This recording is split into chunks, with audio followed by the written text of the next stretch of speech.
Hello everyone, welcome back to Larry's Anything Goes. Hopefully you're having a great day. If you've been watching Larry's Anything Goes programming, you know that we are not only providing great financial intelligence content as much as possible by interviewing other financial professionals, professionals in the travel industry, real estate industry, etc. and so forth, but we provide various services when it comes to specific products that we sell, from anything that you would actually find on Amazon or actually at Walmart, etc. and so forth. And we are actually providing specific products due to today's current crisis and whatnot to ensure that we provide the right services and products that you need at a reasonable price when it comes to medical face masks, when it comes to hand sanitizer, and when it comes to latex gloves and things of that nature, and etc. and so forth, toilet paper, paper towels. But we have what you need.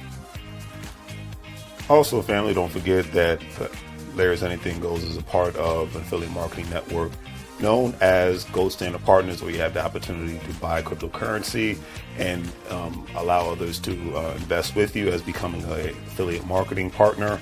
And obviously, if they purchase a package with the program, you're able to make money off their package purchases and make money off of their crypto purchases and things of that nature. If you want to join, please follow the links in the description, and I'll give you a call as soon as you sign up and purchase a package, and we'll go from there.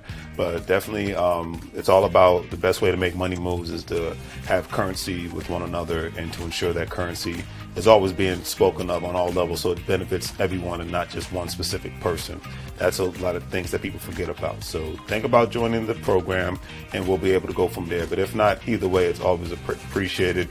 And thank you for watching. And hopefully you guys have a great day and continuously make money moves so you don't live broke like a fool. Take care. As you can see, with our various products, we have our financial apparel, as you see, wearing There's Anything Goes t-shirt, financial intelligence is sexy, face masks, latex gloves, things of that nature, to obviously ensure the safety of you and your family all at the same time. We want to ensure that you get the best products and see the actual products that we're actually providing for you, and giving you another view of not only the shirts and the medical masks, but actually another view of actual latex gloves and the actual hand sanitizer. Because one thing we've learned throughout this unfortunate crisis is that we have to take more precautionary measures to ensure not only the safety for ourselves, but for our families. And having a great pair of hand sanitizers, latex gloves, and medical face masks will ensure that safety. And with all that being said, hopefully you guys will check out our online store. We have the various products that you see here. With a couple of clicks, especially if you're paying via PayPal, it makes life that much easier for you to purchase our various products, especially during this unfortunate situation. You see the apparel from Larry's Anything Goes. We have the medical products when it comes to hand sanitizer, latex gloves, medical face masks, things of that nature, and various other products. So please check out Larry's Anything Goes. Support small local businesses. We greatly appreciate it, and hopefully that you have a good day.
How goes the family? Welcome back to Larry's Anything Goes. Hopefully, you guys having a great and exceptional day. It's Sunday. Going to keep this gravy train going.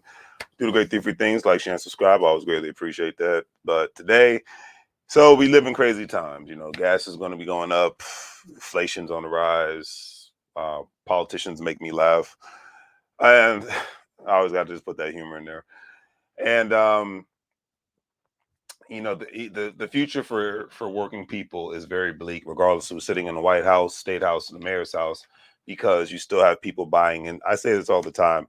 You have people still buying in the old school narrative of, if I go to college and get a good paying job, that everything is going to be all right, and that could not be more false than anything I can imagine. Even if our inflation rate was not at what it is today, even if the gas prices was not at it's not at what it is today, people would still be economically inclined. Even if Donald Trump was still in office, economically, most working people would still be in economic decline, because most working people. This is where it comes to the personal responsibility.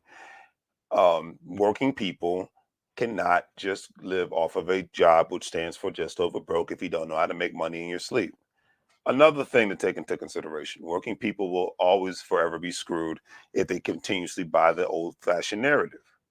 And the real reason why I'm going live today and talking about this is because I commend the millennials, my generation. I commend the Gen Zs, the younger generation that's under me, that are not buying into that old fashioned narrative that the school system is trying to push them towards, and that the media is trying to push them towards, and that politicians are trying to push them towards. So I have to give love and respect to that, because at the end of the day, that's the whole concept of Bitcoin. Like I said, it came out during the last recession, was because they get that the system, economic system, is not really set up to work for working people. It's set up to work for the well-to-do, and for the financially literate, and for those who have access to capital, and for those who have multiple streams of income, and for those who have a multitude of nest eggs. So we get that. Is there anything wrong with that? Absolutely not. You know, I'm not knocking the system. I knock the people that don't want to operate correctly in the system, because people still want to, in 2022, operate like they're playing checkers when you're supposed to be playing um, economic chess in an intense way. That's all I got to say. All right. Now, first article that I'm going to go into, because I thought it was very interesting. I read this morning on Yahoo, and it was talking about how Generation No thanks. Millionaire millennials are giving up on stocks and bonds, and it could have a significant implications for the future. Now, if there, obviously, there, I'm not going to say is if there is, but there actually is a segment of the population in my generation that doesn't believe into the stock market, doesn't buy into the bonds and things of that nature. It's like I said, we're the first generation to really. Before us, obviously, it was Gen X, but Gen X was the last generation for when retirements were getting phased out of corporate America. So you still had some certain retirements in corporate America. You still had good retirements in government institutions, federal, state, local. You know, so to me, they were really the last generation who was able to benefit off of just have a job, go to school, and all that great stuff. Because that's when entrepreneurial mindset really started and to grow and intensify during the Gen X era, and then obviously with millennials, it just blew up. And with Gen Z, it's just a norm to be an entrepreneur. It's becoming abnormal to just have a job and depend on the job. And you know, and then what was replaced in regards to pensions, 401ks, but really 401ks, IRAs were just really put there to because one, you needed some sort of a replacement, but two, you obviously needed people to still contribute to the stock market, because at the time when they implemented more 401ks and people having IRAs, individual retirement accounts, not enough people were investing into the stock market. No money in the stock market, no stock market. It's very simple. But anyways, I'm not going to act like I'm a stock professional. I'm not a broker. I'm not giving out financial advice, but I just talk about the one-on-one aspects of it and do my own analyzing, which obviously implore you to do because I'm not giving out financial advice. But the stock market is a being that needs money, just like a business and the government needs money to operate. Everybody needs money to operate in the capitalist society, unless you're living in an old tribe in another country far, far away where they still live off the land. You need money to, even the Amish in the United States of America need money to operate and act accordingly. They just don't utilize services like electricity and running water.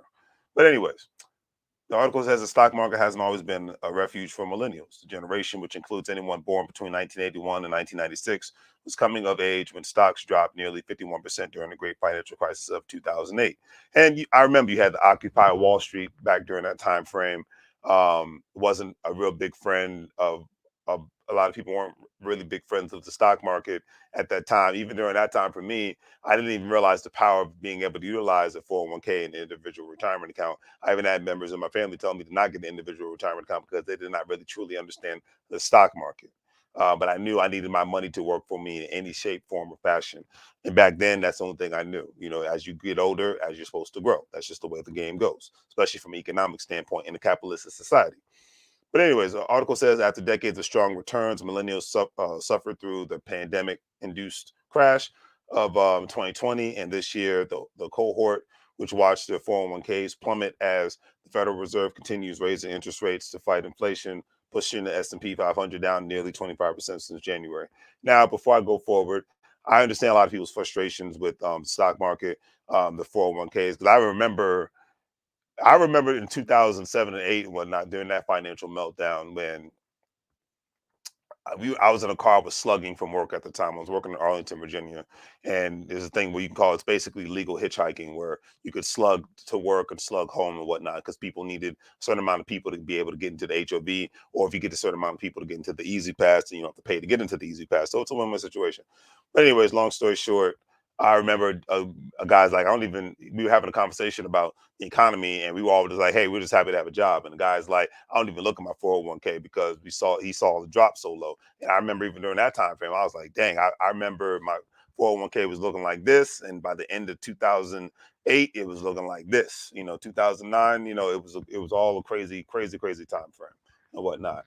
But I myself as a millennial will always invest in the stock market because I know the stock market always comes back. There are certain people that don't believe in investing in the stock market. Is there anything wrong with that? Absolutely not. As an American, you have that freedom to invest in what you want to invest in and whatnot. Even though certain companies that you work for, they automatically you're going to have to invest money from your 401k plan. It's just you have to make a contribution. Now the contributions are just up to you, but you have to participate. Usually, a lot of times corporations don't give you that option to opt out of the 401k plan. But anyways, article says this instability in the stock market, coupled with consistent recession predictions from Wall Street, has led many investors to take more conservative approaches in 2022. Um, and a study from Bank of America shows that younger generations' past experiences have made them particularly wary of traditional investments in stocks and bonds. I totally understand that. Researchers asked more than 1,000 people with household investable assets of over 3 million about how they invest their money, and found that rich millennials are shunning the stocks and bonds that made previous generations wealthy. Now, bear in mind that they had a conversation with people who are in the $3 million category, so quote unquote rich millennials. So when you're rich, rich people approach things differently than working people. Most people know that the way Elon Musk and Jeff Bezos thinks is not the same way that Bob at the plant, or Bob at the mechanic shop, or Lucy, who works for a corporation and whatnot. It's a different story. Or Jermaine, who works for a corporation or a government institution. The financial aspects of rich people, they think differently, and a lot of times because they want their money to constantly work for them, because that's how you stay rich. They're having those economic conversations because a lot of times people don't realize or don't even care that rich people discuss in depth how and deal with financial planners, have accountants and things of that nature, how they can grow their money on a regular basis. Just like regular working people love to discuss in depth which football players work play on what specific football team, what stupid celebrity has to say something in regards to their personal lives, and like we should freaking feel sorry for them. Kanye West. But anyways, I digress on that one. I just always got to throw that one out there because I'm like, I don't know why I'm supposed to feel sorry for a billionaire and even hear what he has to say, because usually what he has to say has no merit on my life. So I look at it like that. But anyways, so says some of 75% of rich investors aged 21 to 42 believe that it's impossible to achieve above average returns with a traditional portfolio of stocks and bonds. A study found while only 32% of those aged 43 or older said the same. As a result, wealthy millennials hold just 25% of their portfolios in stocks compared to 55% for older investors. Bank of America's private bank research noted that this files in the face of conventional wisdom, which holds that younger investors should put more money towards stocks. The data spotlights the differences in beliefs and preferences between older and younger generations they were. And before I go forward, the thing you have to take into consideration is the best thing about investing is, to me, it's like a life. Not everybody's going to take the same path in life that everybody else takes. You know, some people join the military, some people get a job working for the city, state, or the federal government. Some people work for corporations. Some people work for small mom and pop operations. Some people become entrepreneurs. So everybody has different paths when it comes to what they're going to do as far as make a living in life, how they're going to have a family, how they may not have a family life. And obviously, people are going to have differences in how they, especially with all generations, there's supposed to be some differences. So there's going to be differences in how people want to invest their money. You know, I'm not mad at that in any specific way, in any fashion. You know, and there's nothing wrong with being different. I know a lot of people think that it's the end of the world if people think differently, but I think that's the whole purpose of freedom, is people being able to have a difference of opinion. All right. But anyways, it says most wealthy millennials believe that the greatest growth opportunities are in real estate and digital assets, while older investors still trust the stock and bond market. Now, I could not agree with this statement more. We do live in the time frame of real estate and digital assets. Now, the fact that the article is saying that they don't totally not invest in stocks and bonds, they just don't put as much money into stocks and bonds. So with other previous generations, that they would possibly put more money into, well, remember the previous generations didn't even have digital assets. So it's the norm for millennials and Gen Z people to have digital assets because, one, we know what it is, and two, we see how many people can make money from it. Digital assets such as a website, domain, digital assets as owning NFTs, digital assets as owning land and whatnot in the metaverse. So I get that. You know, like I said, it's different strokes for different folks. Plus, a lot of the older generation, people who are not Gen Zs and people who are not millennials, do not even understand. Not everybody, but they don't. But a small segment of the population does not enough even understand how digital assets work. Even in certain instances, how to make money in real estate works, from alternative measures and whatnot, from Airbnbs, from wholesaling to fix and flipping to rental properties, you know, to house hacking. A lot of people don't understand those things because those generations were only taught go to college, go to the military, get a job, get a skill set, have a family, work till you die, call it a day. You know, invest your money in stocks and bonds. And when it came to real estate, only own your own house. You might have a rental property or two, but they didn't have Airbnb back then. They didn't have Grubhub, DoorDash, and Uber back then. So it's a different time frame. So I totally get the differences in communities and what I mean in communities and generations and whatnot. And there's nothing wrong with that, you know, because knowledge is power. And then but it's not powerful at all if you're not willing to implement that knowledge all at the same time. So let's just keep it real on that note. All right. Now, it says about 80% of investors aged 21 to 42 have invested alternative investments, including commodities, real estate, cryptocurrencies, private equity, and other tangible assets. And these younger investors are allocating 3 times more of their funds to asset class 16% than those aged 43 or older, 5%.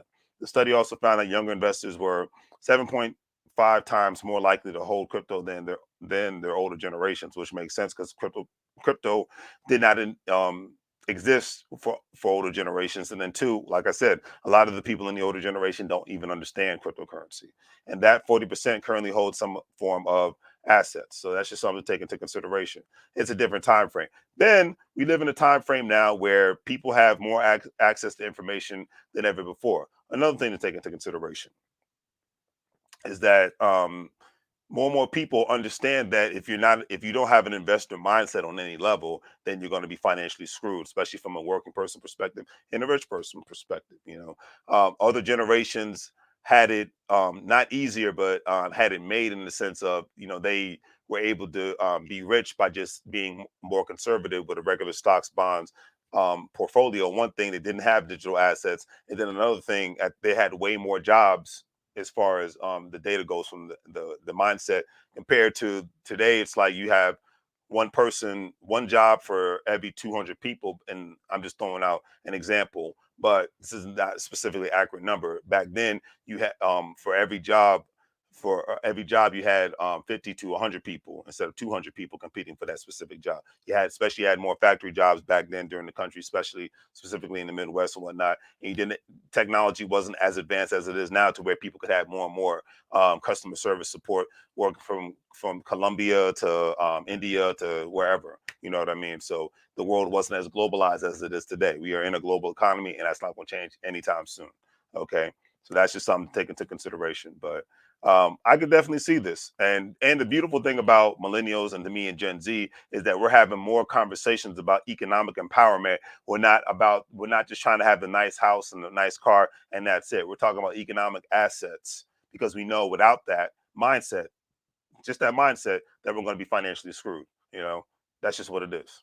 But anyways, study says this, that with the fact that less people are could possibly be not investing in the stock market, it could have big implications for the future of investing, according to Bank of America's private banks researchers, because millennials and Gen Zers will each inherit $30 trillion in wealth over the next 25 years. As influence and control over a considerable amount of U.S. wealth continues to shift, generational differences and perspectives about money and the use of purpose of wealth will have significant implications of individuals and families, the businesses they own, charitable organizations, the market, and the economy as a whole, they wrote.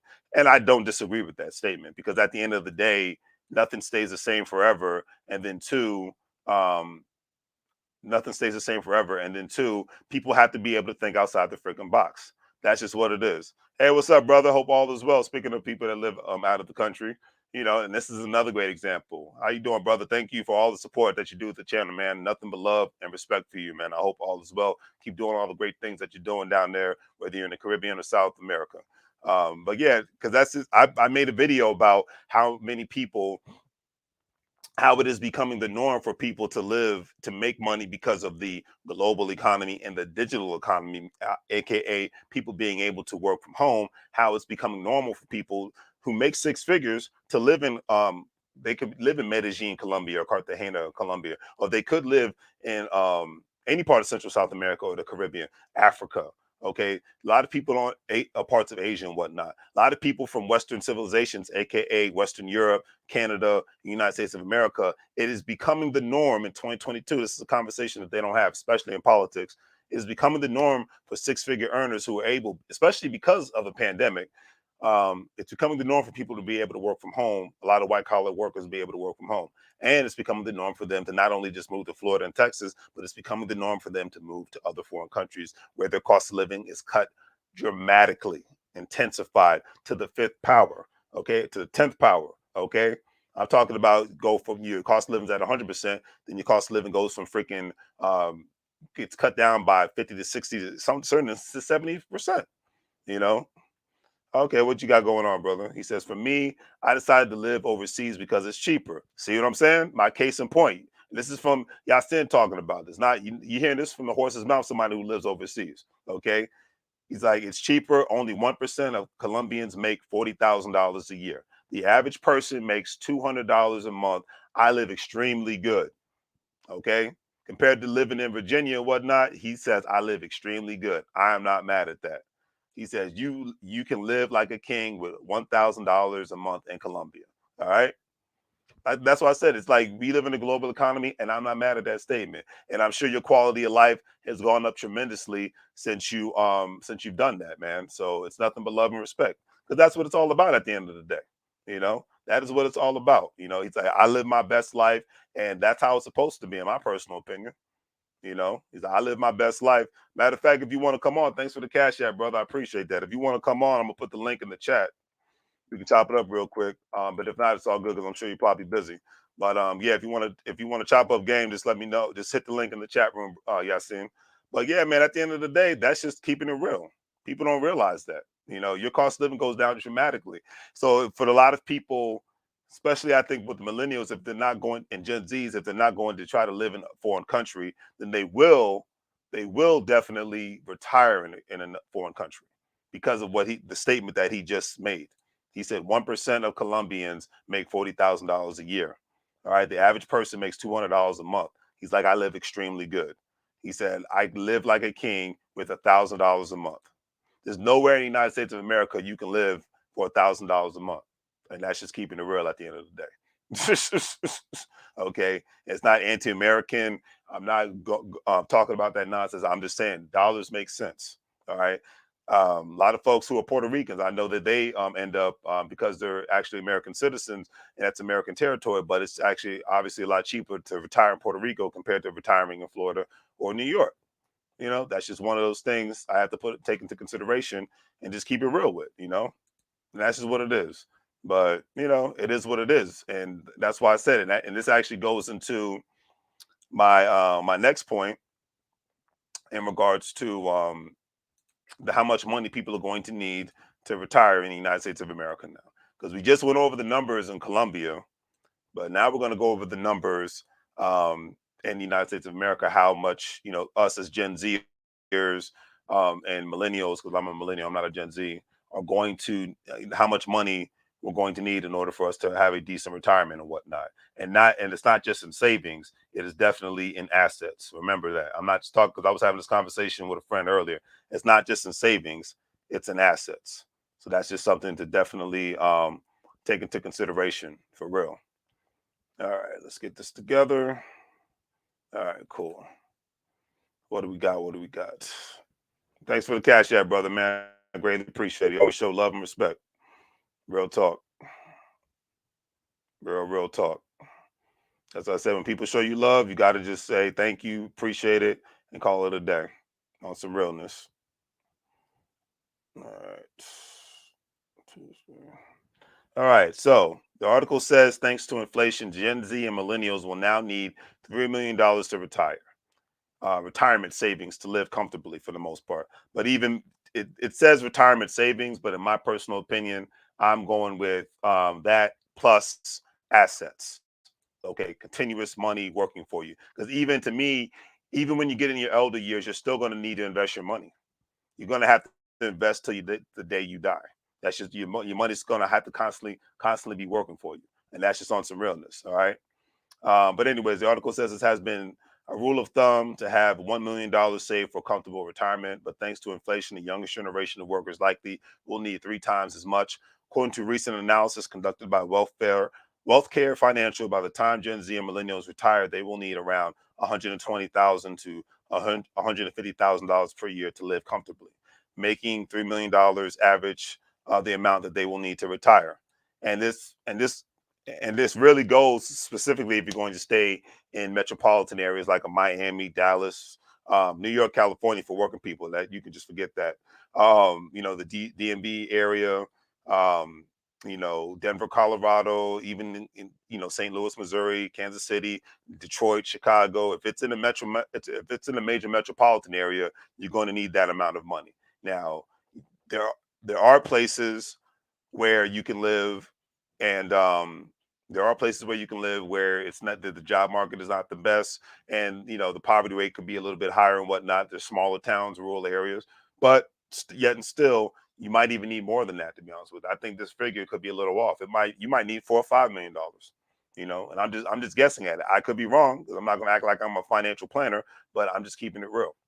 Okay, because like I said, we see inflation, and it's getting more and more expensive to live. So darn well it's going to get more and more expensive to want to retire. But my personal opinion, I think the idea, old school, old fashioned idea of retirement is a myth, unless unless you're rich. Even then, rich people don't retire. So I think the legend of retiring from your job and not doing anything and just sitting on your butt sipping mai tais on the beach and whatnot, I just don't. I think as long as you're able and of sounded mind and whatnot, I think working with purpose doesn't mean you got to work a regular 9 to 5 job, but working with purpose and having an investor's mindset needs to be the new norm now. I can't speak for previous generations, but I can speak to now on some realness. All right. But anyways, um, The cost of living has been rising sharply over the past couple of years, with home and rent prices, as well as the cost of groceries, gas, and other daily essentials skyrocketing. Things will be even more expensive by the time younger generations retire. That's why wealth care financial experts believe Gen Z and millennials should aim to save $3 million. I'm really going to go with four and whatnot, and not just save but invest at the same time. Your money always. I don't care what situation. Your money always has to be working for you. Okay, a dollar saved and not invested, a dollar saved and invested all at the same time. You have dollar here saved, you got a dollar here invested. That's doing it like that's how it's supposed to be done and whatnot. But a dollar just saved, a lot of times because of inflation, the dollar loses value. We all know that and whatnot. But if you only invested your money and had nothing saved, when something bad happens, you're going to be screwed in the long run. So you have to, to me, you got to find a way to even it out for yourself. That's just my personal opinion. All right, but the question is, are Gen Z and millennials saving enough for retirement? I think most are not. And the reason why I say that, not just because I think most are not, but I think a lot can't, and then a lot don't care. A lot of people have this live for the day and die for tomorrow situation. Like one of my best friends, I think I might have told the story the other day, but because the corporate, yeah, I did. But anyways, I'll tell it again. Because the corporation he works for has a merger with another corporation, and and sometimes certain implications can fall down on the working people. Well, lo and behold, they were supposed to get paid on Friday. They did not get paid on Friday, and everybody at his job is freaking out. But he's not freaking out because he's learned how to save and invest enough money to take care of himself for the next couple of years of his life. But everybody else, because they have a paycheck to paycheck mindset, and they're looking at him like, why aren't you freaking out? He's like, because I learned how to work hard, 2, 3 jobs at the same time, save my money, and then another thing, live below my means. That's the number one question thing that a lot of people don't want to do because they don't want to. They want everybody wants to fit in. Everybody wants the overpriced car. Everybody wants the overpriced house. Everybody wants the overpriced clothing. Everybody wants the overpriced wedding. Everybody wants the overpriced wedding ring. Everybody wants the overpriced education. Overpriced fancy floss, ball out, go on a multitude of vacations and not save any money and not invest enough money. It is what it is. All right. But the article says, unfortunately, that isn't enough for anyone making over $40,000 a year. Managing partner at Wealth Care Financial Planner says typically the rule of thumb is to be contributing 15 to 20% of your gross income. If you're able to contribute more, you absolutely should. I don't disagree with that. Not giving out financial advice, but I know I contribute more. All right. Because that's what I do. You got to figure out what works for you and go from there. Because at the end of the day, everybody's different. And we all have to recognize that, and we all have to respect that, because a lot of times people don't want to recognize that, and a lot of people don't want to respect that, and I truly respect that, keeping it real. All right, you saying my browser saying it's not supported. Your browser is saying it's not supporting the link. All right, let me try to put it in again. And maybe it may be because you're in another country, Yasin, but it's all good. It's all good. You know, So it's all good and there. But thanks for contributing to the channel. At the end of the day, like I said, we'll definitely see you. We had a troll in here, so I had to block him. Um, but yeah, either way, thanks for contributing, man. That's all I got to say about that. Says my browser says it's not supporting the link, so it's all good. But anyways, the show must go on. But yeah, at the end of the day, like I said, everyone's different. Everybody has to be able to think outside of their own box. And let me see if I can try this again. Everybody has to be able to think outside the box, and everybody has to be able to just do their own thing at the end of the day. You know what I'm saying? So but yeah, at the end of the day, you have to figure out what works best for you in regards to saving, and in regards to investing, and in regards to how you even going to make your money. And I hope it's from a multitude of multiple streams of income and whatnot, because if not, you put yourself in a bad position, and that's just keeping it real. Okay, that's just keeping it real. But anyways, according to Wealth Care Financial Report, Gen Z and millennials should have 500,000 in retirement savings by the age of 20, by age 25, 1 million by age of 40, 2 million by age of 50, and 3 million by the age of 60.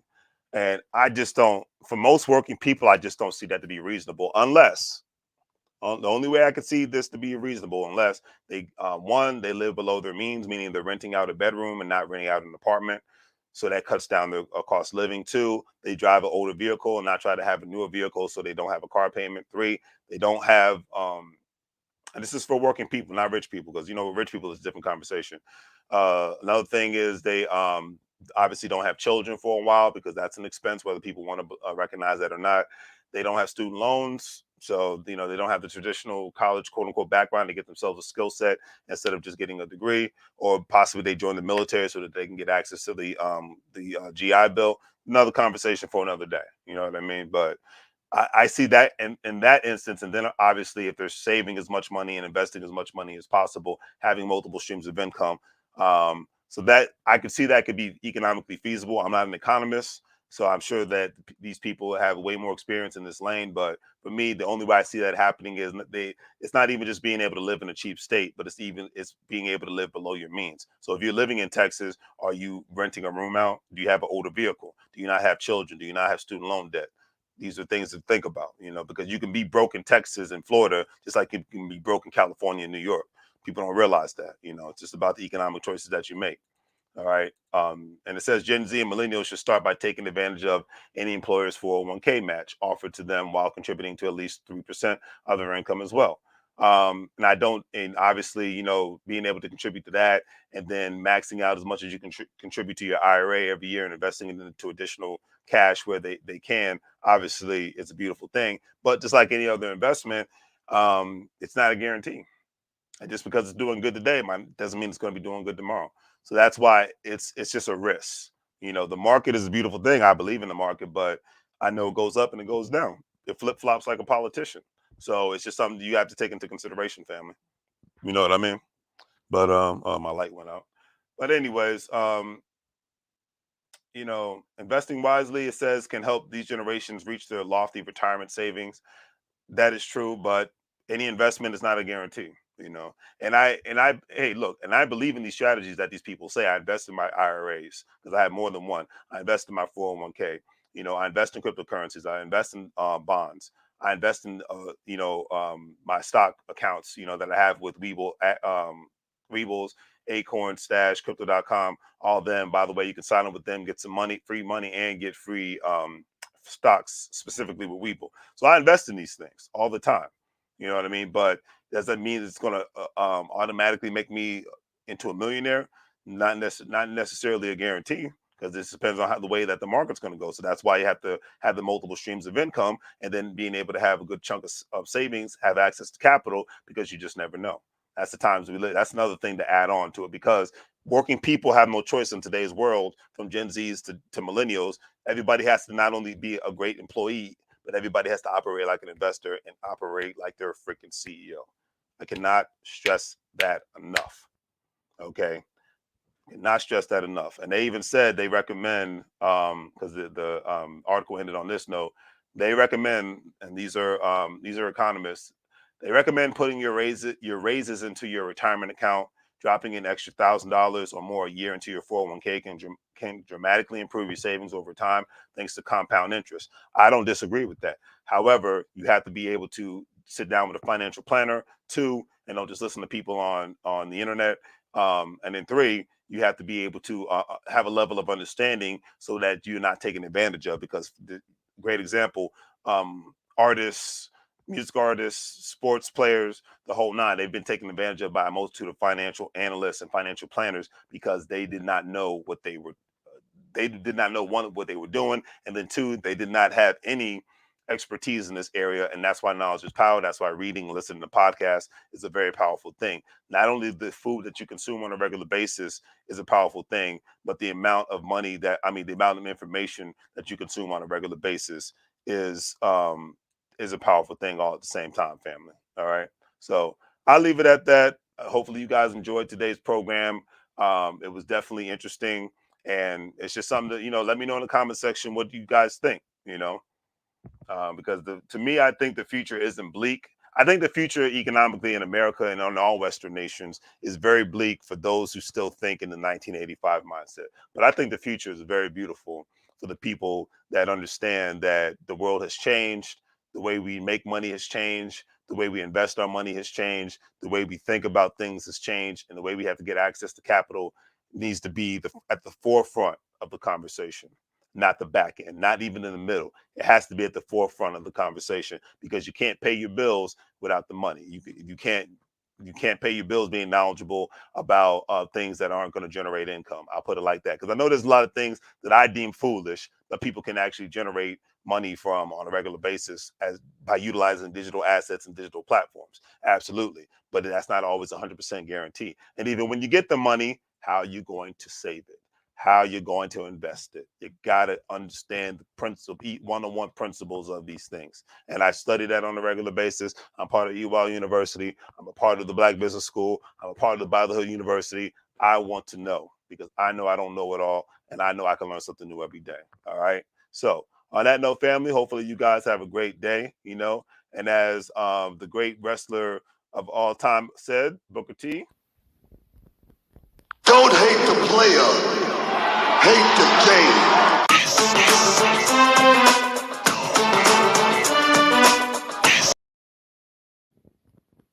Don't hate the player, hate the game.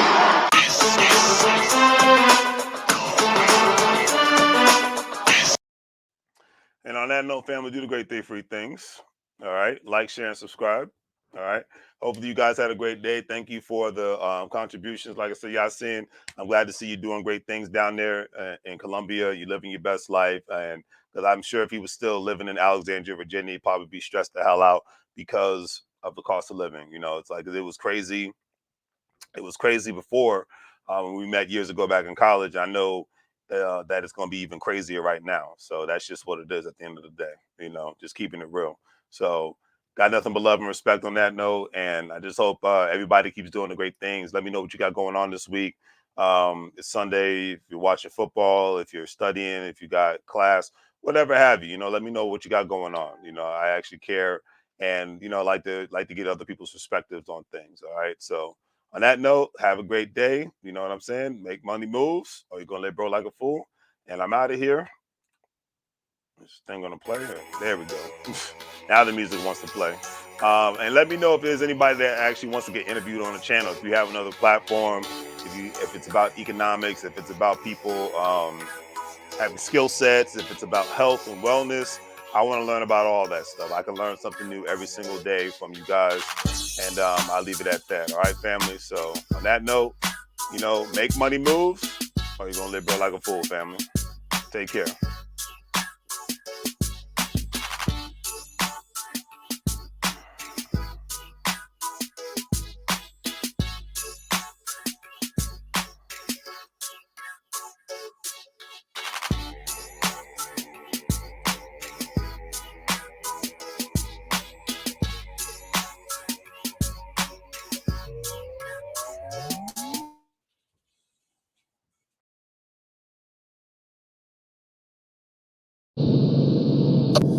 Like now.